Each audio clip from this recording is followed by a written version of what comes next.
कल गृह मंत्री ने डॉक्टर बाबा साहब अम्बेडकर का घोर अपमान किया। उन्होंने क्या कहा? आप लोग अम्बेडकर अम्बेडकर अम्बेडकर जपते हो, बेहतर होता कि आप भगवान का नाम लेते। ये डॉक्टर अम्बेडकर का अपमान नहीं है तो और क्या है?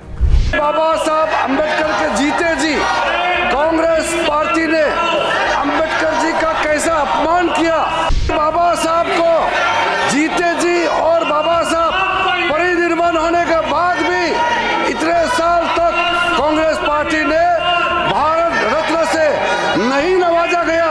1952 में बाबा साहब को चुनाव में षड्यंत्र के तहत बाबा साहब को हराने का काम कांग्रेस पार्टी ने किया है। देखिए, कल साफ हो गया कौन किसका अपमान करता है।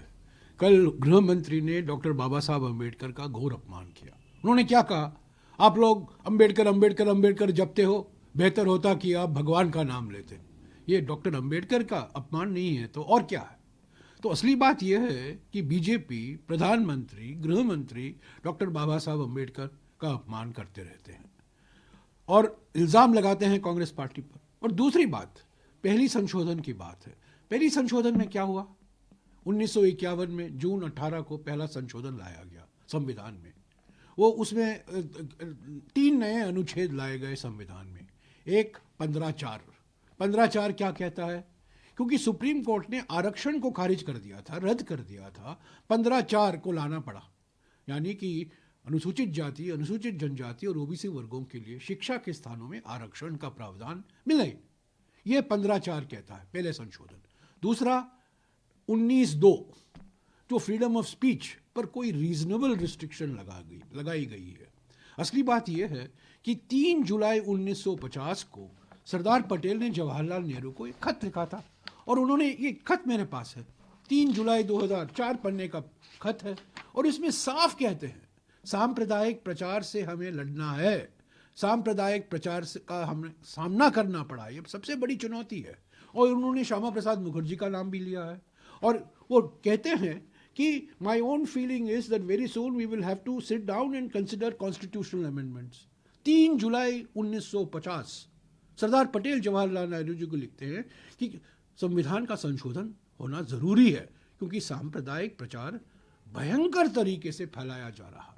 तो 19(2) उससे करता है और ये सिलेक्ट कमेटी को गया। सिलेक्ट कमेटी में नेहरू, राजागोपालाचारी, श्यामा प्रसाद मुखर्जी, बाबा साहब अम्बेडकर, और बाबा साहब अम्बेडकर ने खुद इसकी वकालत की कॉन्स्टिट्यूएंट असेंबली में। और तीसरा 31(b) वो क्या कहता है? सुप्रीम कोर्ट ने जमींदारी जो रद्द कर दी थी, जमींदारी को जो हटाया गया था, सारे अधिनियम को उन्होंने रद्द कर दिया था, उन्होंने नकारा। और इससे निपटने के लिए संविधान में संशोधन करना पड़ा 31(b). तो ये 3 अनुच्छेद हैं, 15(4), 19(2) और 31(b). ये पहले संशोधन से आया, ये किसी के मनमर्जी से नहीं आया। ये सामाजिक क्रांति बढ़ाने के लिए आया, किसानों के हक को संरक्षित करने के लिए आया, अनुसूचित जाति, अनुसूचित जनजाति और ओबीसी वर्गों के लिए आरक्षण बरकरार रखने के लिए लाया गया। इस पर तो प्रधानमंत्री और गृह मंत्री चुप है।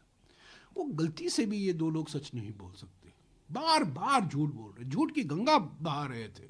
एक प्रधानमंत्री ने तो लोकसभा में बहाया और गृह मंत्री ने राज्यसभा में बहाया। बाबा साहब भीमराव जैसे आदमी को इन्होंने हरा करके देश के साथ इन्होंने खिलवाड़ किया है। आज बाबा साहब का नाम लेकर के उसके नाम को दुरुपयोग करने का काम किया है। उसी को गृह मंत्री ने बताया था कि बार बार अम्बेडकर का नाम लेकर के उन्होंने छल कपट करने का काम किया है। बाबा साहब का नाम को वोट बैंक के लिए जो दुरुपयोग कर रहे हैं, इसको मैं निंदा करता हूँ। बाबा साहब हम सब के लिए प्रातः वंदनीय, सदैव आदरणीय और अनुकरणीय है।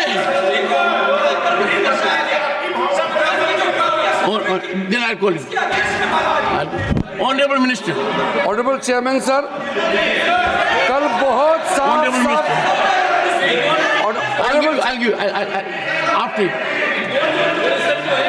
ऑनरेबल चेयरमैन सर, हम लोग ने कल सदन में बहुत अच्छी तरह से सुना है। गृह मंत्री जी ने बहुत साफ शब्दों में बाबा साहब भीमराव अम्बेडकर के बारे में हमारा श्रद्धा का भाव को प्रकट किया था और साथ साथ में ये बताया कि बाबा साहब अम्बेडकर के जीते जी कांग्रेस पार्टी ने अम्बेडकर जी का कैसा अपमान किया और बाबा साहब को जीते जी और बाबा साहब परिनिर्वाण होने के बाद भी इतने साल तक कांग्रेस पार्टी ने भारत रत्न से नहीं नवाजा गया और साथ साथ कांग्रेस पार्टी ने बाबा साहब को इंसल्ट करके 1952 में बाबा साहब को चुनाव में षड्यंत्र के तहत बाबा साहब को हराने का काम कांग्रेस पार्टी ने किया है।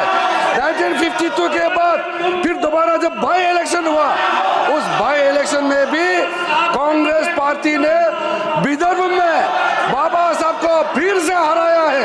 कांग्रेस पार्टी ने अगर बाबा साहब को कांग्रेस पार्टी नहीं हराते तो 52 के बाद भी बाबा साहब दोबारा चुन के इस सदन में पार्लियामेंट के मेंबर होते। बाबा साहब भीमराव जैसे आदमी को इन्होंने हरा करके देश के साथ इन्होंने खिलवाड़ किया है। आज बाबा साहब का नाम लेकर के उसके नाम को दुरुपयोग करने का काम किया है। उसी को गृह मंत्री ने बताया था कि बार बार अंबेडकर का नाम लेकर के उन्होंने छल कपट करने का काम किया है। वरना क्या कारण था सर? मैं सर एक बौद्ध हूँ, मैं बाबा साहब के बताए हुए रास्ते पर चलने वाला इंसान हूँ।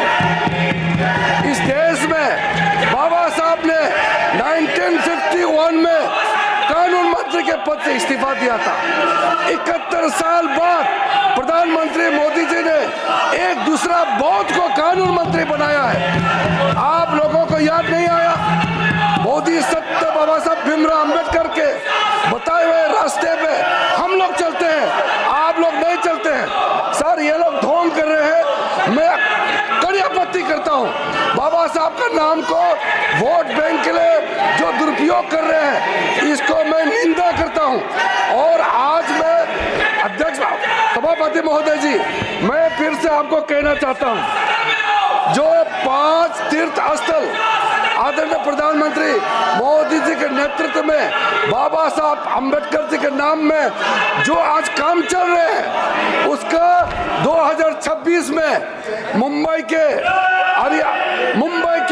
अरेबियन सी के अरब सागर के तट पर 450 फीट का जो ऊंचाई मूर्ति बन रहा है, वो मूर्ति बनने के बाद आप लोग को पता चलेगा कि 5 तीर्थ स्थल बाबा साहब के नाम में मोदी जी ने कैसे बनाया है। शिक्षा भूमि में जाइए बाबा साहब के लंदन में, आपको पता चलेगा, आपको पता चलेगा। आप परिनिर्वाण भूमि में जाके देखिए, आपको पता चलेगा।